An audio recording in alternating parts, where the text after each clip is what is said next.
Hello guys, welcome to my new video. In this video, we will discuss about the derivation of first equation of motion. To derive this equation, we have two methods, namely algebraic and graphical methods. So let's begin with these two methods.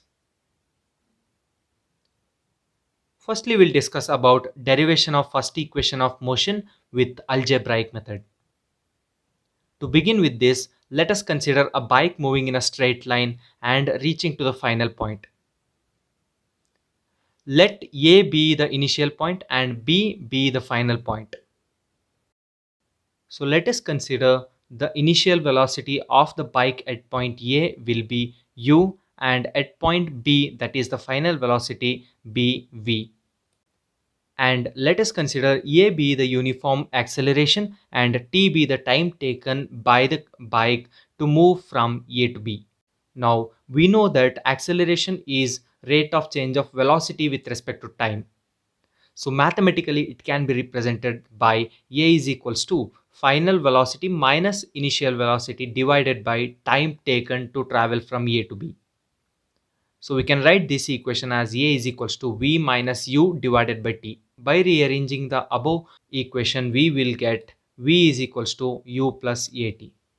Now we'll discuss about the graphical method of derivation.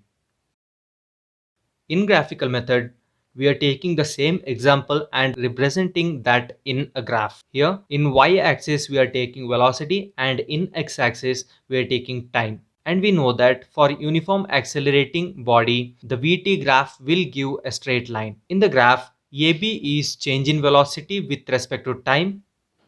OA is initial velocity, that is u.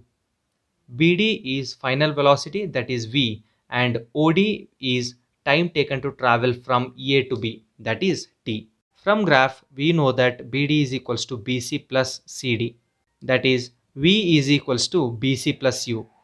Consider this as equation number 1. Now to find BC, take slope of line AB. Taking the slope of AB will give acceleration, that is acceleration is equals to BC divided by AC. Here AC is equals to OD. Therefore OD denotes time taken to travel from A to B, that is T. By substituting T in the above equation, we'll get A is equals to BC divided by T. And by rearranging this equation, we will get BC is equals to A into T. Consider this as equation number 2.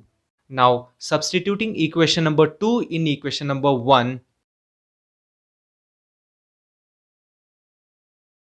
we will get V is equals to U plus AT. So this is the first equation of motion.